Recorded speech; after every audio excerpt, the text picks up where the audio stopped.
Hello and welcome back to the 8-Bit Guy. Now, after receiving probably no less than 500 emails asking me if I'm familiar with the C64 Mini product, well, guess what? I now have one of the very first production models in my hand. And I'm going to open it here in a minute. And we're going to find out, is it any good? Is it worthy of carrying the C64 name? And how does it compare to the one that was released in 2004? So all these questions shall be answered. Let's get right to it. So here it is, the C64 Mini. It's a nice looking box, I must admit. On the back, it does give a list of all of the included games, and this already presents somewhat of a disappointment for me. Now, I realize what I'm about to say is entirely subjective, and everyone will have a different viewpoint than me, but this is the truth. This is the list of games that come built into the system. And it's an impressive number of games. Here's the problem. I've highlighted all of the games here that I'm familiar with, so the ones shown in black I've at least played myself or seen somebody else play these games. Now, I consider myself to be an experienced veteran when it comes to Commodore 64 games, and so I was surprised that there were so many games on here that I've never heard of. However, it gets worse, at least for me, because I don't even like most of these games. In fact, narrowing the list down further, these 3 games here are the only games on the entire list that I've actually spent any amount of time in my life actually playing. Now, granted, I plan to try all of these games and maybe I'll find some more that I like. Well, let's open it up and see what's inside. Inside the first box, we get another box, and this one also has a beautiful design on it. There it is. It is so cute. If Commodore 64s could have babies, this is what it would look like. And over here is a life-size remake of the classic Commodore 64 joystick, only there are some notable differences, such as it has a lot more buttons, and of course, the connector on the end is USB instead of the traditional Atari-style joystick port. And underneath, we get an HDMI cable and a USB cable. Notably absent is any sort of power brick. Apparently you are expected to supply your own USB power source, which is fine because I think these days most people have a few extras laying around since everything uses those these days. And the last, of course, is the user's guide. Very nice. So I thought I should compare this thing to a real C64 and see how it looks. Besides the size, I noticed the color was off. The real C64 I have here is the original color, and no, it has not been retrobrighted. This one has been stored in proper conditions as to preserve the original color. Still, this isn't a huge problem. So it appears the real C64 is about twice as tall and roughly twice as wide. Now, as nice as this thing looks, I have to mention that the keyboard is fake. It's just one big piece of plastic, and it's there for cosmetic purposes. In fact, I have some video from the factory, and these keyboards actually start out white, but they're spray painted, and then a laser is used to burn away the paint, leaving the original color of white behind in order to put the letters on the keys. And while they do look really nice, I will have to nitpick just a bit and say that they're missing the little graphics characters that are on the front of the keys on a real C64. But again, just a nitpick, I can live without that. Over here on the side, we get 2 USB ports, similar to how the C64 has 2 joystick ports there, and a little momentary button for powering the unit on and off. On the back is a USB power port and an HDMI port, and only an HDMI port. So this is actually going to be a problem. Believe it or not, I don't actually have any small HDMI compatible TVs or monitors in the house. And you know that favorite composite television set I always use? Well, this isn't going to work. However, the C64 Mini isn't alone in its exclusive use of HDMI output because the NES Classic and the Super NT also have the same issue in that they're HDMI only. So my first thought was to try this Dell monitor. While it doesn't have an HDMI input, it does have something closely related, a DVI input, and I do happen to have one of these adapter cables handy that will adapt it to HDMI. Time to connect up the C64 Mini. And then try the little power button here. Okay, the power LED comes on, but sadly, nothing on the screen. The monitor says there's no signal, at least not a signal that it likes. So I wondered if I was crazy in thinking that might work, so I tried my Super NT console and found that it also would not work. Next, I thought I'd try the NES Classic, and it actually does work. So I'm not crazy after all. Of course, to say that it works is somewhat of a stretch because the aspect ratio is wrong, making the picture too skinny, but also there's no sound because DVI monitors don't have internal speakers, so even if this had have worked, it probably wouldn't have been as useful as I'd like. Next, I decided to try my living room television. Unfortunately, I didn't have much luck there either. What's interesting is you can see that it recognizes something got plugged into the HDMI port, but it simply refuses to display anything, like at all. So just to be sure it wasn't a problem with the TV, I tried plugging in the Super NT game console, and sure enough it works perfectly, and I was able to play the built-in game of Super Turrican. I was actually beginning to wonder if the C64 Mini was even working at all. So I asked around, and one of my friends offered to loan me a small HDMI television. And the good news is, this one actually worked. I can see the game selection screen and there's some SID music playing in the background. However, I noticed a problem. This TV isn't a true 16:9 aspect. I think it's 16:10. And so I can see that some of the information is essentially overscanned off the side of the screen, such as this logo, and when you go into a game there's an on-screen keyboard that pops up along the side. But some of it is chopped off here. I checked the menu on the TV to see if there were any relevant settings, but couldn't find any. And then I checked the settings of the C64 Mini, and while there were some settings related to the screen, none of them solved this. Fortunately, I managed to find and borrow yet another HDMI compatible television, and this one is a true 16:9. And it does seem to work perfectly. So now that I have a fully working screen, I can actually give you a review of this product. When I talked to the guy in charge of the project about my monitor difficulties, he said the most likely cause of the problem is that this is a European version and it operates at 50 Hertz. And apparently some of the older North American television sets, even though they're HDMI, they don't work properly at 50 Hertz. But he did say that when the North American release comes out later this year, that it would be coded for 60 Hertz. So there probably shouldn't be any issues with using these on North American monitors. Let's try Iridium.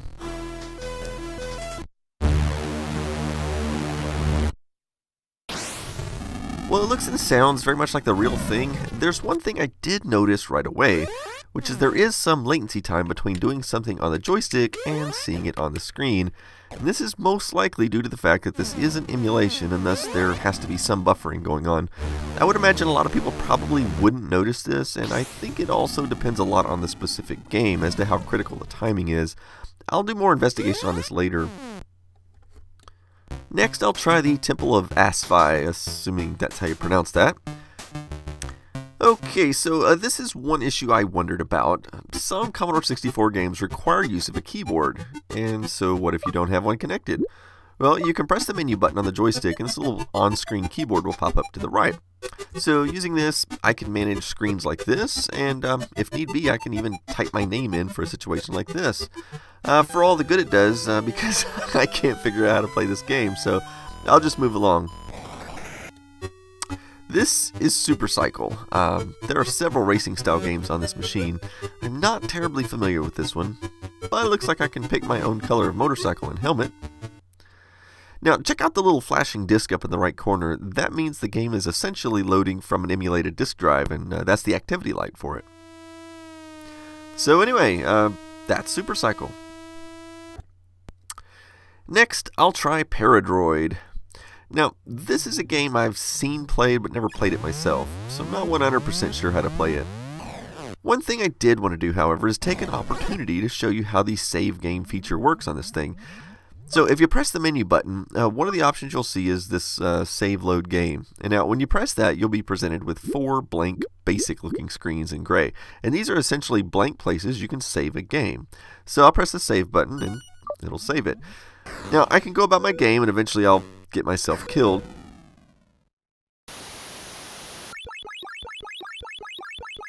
And then I can go back to that screen and you'll see my previous saved game. And this actually saves the entire state of the computer's memory. So when you select this, it'll take you back in time like you never died. I should also mention that while you may see 4 save slots, it appears each individual game has 4 save slots. So that's quite a few total.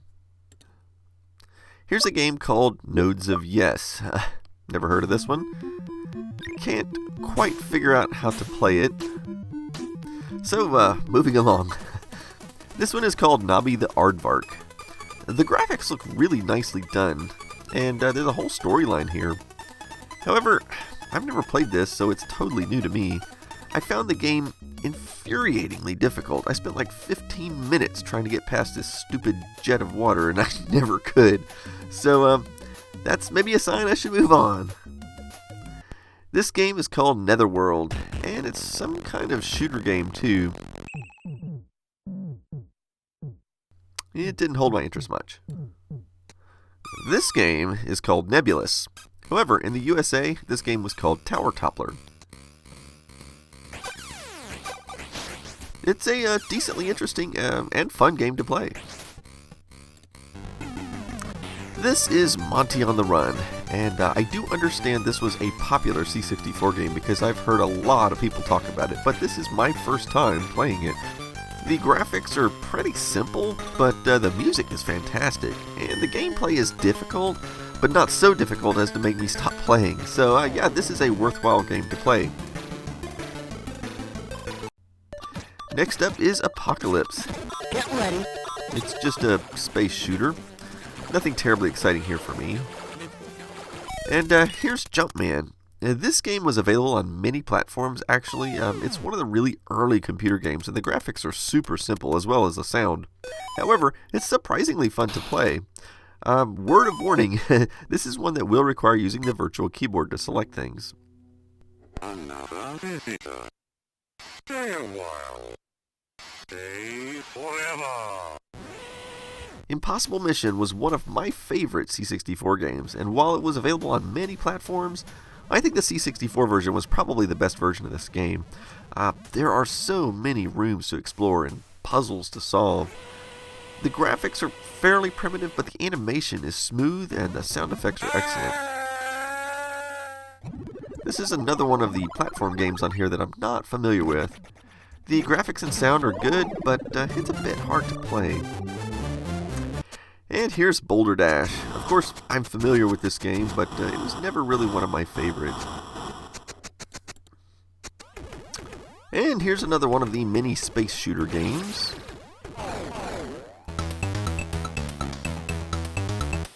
Well, I must admit, this game looks very interesting. However, I think it would take me some time to get good at it. This one might be worth investing some time into later.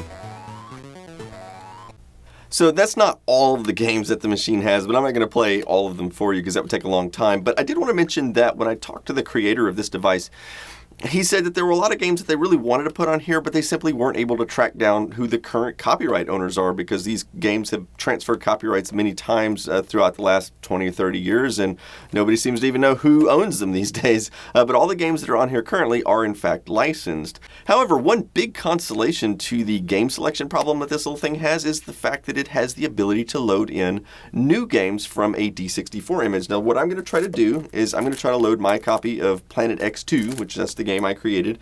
Now what you'll need is you'll need a D64 image and you'll need to put it on a USB stick. Now the method that they've provided is not perfect, but supposedly it works and we're going to try it out. So I'll just copy the D64 image over to the drive, but I'll need to rename the file to the C64-drive8.d64. Apparently you can only put one game on the USB drive at the moment, and it has to have this name. Now here's the trouble. In order to use this, you need three things plugged into the C64 Mini. You need the joystick because, it has the controls on it for the menu and whatnot. And you need a USB keyboard, which you'll see why in a minute. And then you'll need the flash drive. The trouble is, there are only 2 USB ports. So I thought this Apple keyboard would be a good solution since it has a built-in USB hub. So after you plug all this in, you open up the basic program from the main menu. The drive you inserted should emulate a floppy disk.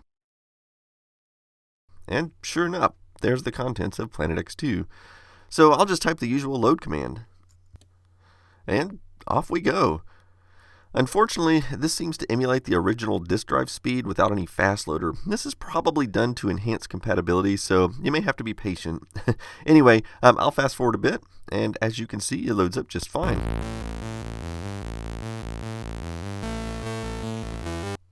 Unfortunately, I discovered a problem. Not so much with the C64 console, but rather this Apple keyboard. The function keys are actually mapped by default to other things, and you have to press the FN key in order to make them actually behave like function keys. So for a game like mine that uses the function keys extensively, this is a problem. Not only that, but after a few times of doing this, the keyboard went crazy and started doing all kinds of random stuff. Nothing I could do would make it stop. So I decided to try an older, generic USB keyboard that's not Apple brand. The trouble is I'll need a USB hub in order to make this work. However, it does work, and I had no further trouble playing Planet X2 using this setup. I did still notice latency between the time I pressed keys on the keyboard and when I saw things happen on the screen. I also wanted to try some other random games, so I started with one of my old-time favorites, Master of the Lamps. Next, I tried another old favorite, Mule. That seemed to work fine, so I moved on to another one, Atomino, or Atomino, however you want to pronounce that. One thing I'm doing is saving the game each time I load one of these. And the last game I tried was Gianna Sisters. Basically, every game I tried worked perfectly, without any issues. After rebooting the machine, I wanted to see if all my saved games were still there. And they are. So what I've effectively done is added 4 new games to the machine that I can call up without the need of a USB stick or keyboard. Now, I'm told that in a future firmware update, they're going to make loading your own custom games into this machine a lot easier, possibly even adding them to the main menu of games rather than having to load them through BASIC with a keyboard like I just demonstrated.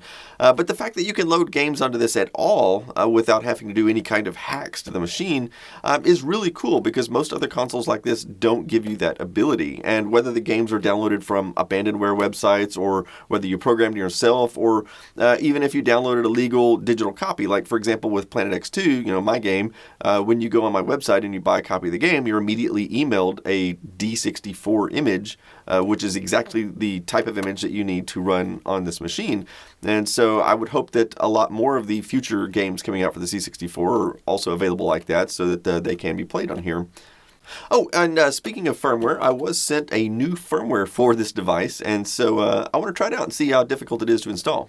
All I was told to do was copy this file onto a USB flash drive. Then insert the flash drive into the C64 Mini. There's no need for a keyboard or anything for this. Then power up the unit. Now just go over to the system information screen. And sure enough, it has detected the update and is asking if I'd like to apply it. So I'll give that a shot. Neat. It kind of looks like an Apple device when updating firmware. And I guess that's it. Everything's back to normal. So the fact that there are new firmware updates coming for this thing definitely gives me hope that there are improvements coming down the line. But for the moment, I wanted to check up on this latency issue that I showed you earlier. I wrote a small program in assembly language because I wanted it to be super fast. And all this program does is wait for you to press a key, and then it changes the screen color and beeps. I've loaded that program onto a USB drive just like I did with Planet X2, and I've also loaded it onto an SD card so I can load it onto a real Commodore 64. I also wanted to make sure the television I was using was set to game mode, as this should reduce any latency from the TV itself. So let's give it a try on the real machine first. As you can see, the result is instant, as expected. Now let's try it on the C64 Mini. There's definitely a delay. The question is, how much? Well, let's take a look at the audio I recorded. This section here is the part we're interested in. So we need to measure the time from the spacebar click to the start of the beep here. And if we look down here, that shows us the length is 0.36 seconds. That's the bad news. However, there is some good news. When I look at this in my video editing software, so here's the initial click of the spacebar. And then over here, this is where the beep starts. But if we look at the video in slow motion, you can see that the screen starts to change color right here. And on the next frame, it's fully changed. So what we're dealing with here is a video delay of about 0.13 seconds, which isn't really that bad in my opinion for an emulator. It's the audio delay of 0.36 seconds that's the main problem. Okay, well, it's that time where we have to disassemble it and see what secrets it holds inside. However, there aren't any obvious screws on this thing, but I have a suspicion that they're hiding under these rubber feet. And yep, there they are. So I'll just unscrew all of those, and I think it's going to come apart. There are already a few interesting things to note. For example, these metal pieces. I'm assuming these are simply to give the unit more weight so that it doesn't scoot around as much. But this here is even more fascinating. What the heck is it? I mean, if you look on the bottom, there's nothing there besides the label. Well, one way to find out is to remove this screw, and maybe we can see what this thing does. Interesting. It turns out it's a button hiding under the bottom label. Well, let's remove these 4 screws holding the logic board down, and maybe we can get a look at that. And here we go. I see a lot of really interesting things here. Obviously, we have a big A20 dual-core system on a chip here.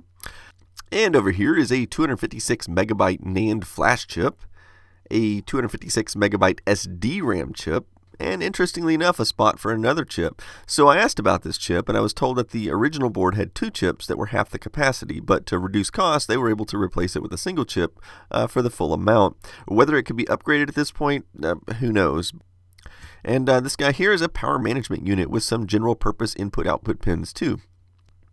Other interesting things are this recovery and U-boot buttons. I asked about them, and I was told both of these, along with the secret button on the bottom of the case, were used for reflashing the firmware and other troubleshooting features, but have been removed in subsequent versions of the board. There's also a place for a more traditional power jack, along with a spot for mounting an SD card reader. When I asked about this, I was told this was how they originally loaded firmware into the machine before moving that to internal flash memory. And the last mystery is this header here, which I was told was used for troubleshooting during development. I suspect it probably gives a serial port that can be connected to a terminal or something, since this board does run Linux as its core. So that's about everything I can tell you about the C64 Mini. I've tried to give a fair and balanced review of it, and while obviously it's not perfect, it's hard to really criticize it too much since there isn't really a competitor of any sort on the market at the moment. I was told they originally considered using the same chip that's inside the original Commodore DTV joystick, but the main concern was that there was no way to get HDMI output from that chip. And as much as it annoys me that this device is HDMI only, I do have to look at this objectively and say that I realize this console is aimed at the general public, and not so much at the enthusiast like myself. And many of the things I complained about, including the use of HDMI, won't be noticed by the target customer of this console. And so my hope is that this device does succeed, because that will help spur more and possibly better products in the future. And while the C64 platform has seen a bit of a resurgence this last year or two with a lot of really nice game releases, I still hope the release of this console will further fan the flames and help bring even more people back into the C64 community. I'm told that if the C64 Mini sells well, then they plan to bring a full-size version to the market that would have a functioning keyboard on it. And so that's a product I'd really like to see as well. I get a lot of emails from people asking about getting a Commodore 64 for the first time, or getting back into a Commodore 64 after not having used one for decades. And one of the problems, of course, is finding a functional one on websites like eBay, for example, and especially by the time you get the computer and a disk drive and some games. You've spent a lot of money and, in many cases, a lot of headaches getting it to work, and just simply because the equipment is so old. And so I sort of hope that this is an easy, quick, cheap alternative, maybe even more reliable, for those people who want to get back into the C64 or get into the C64 for the first time, perhaps. And so I hope that I was able to give an objective review, and I do personally hope this unit succeeds. So it'll be interesting to see how the launch goes on that. And that about wraps it up for the moment. So stick around, and you can do that by subscribing if you haven't done that already. And thanks for watching.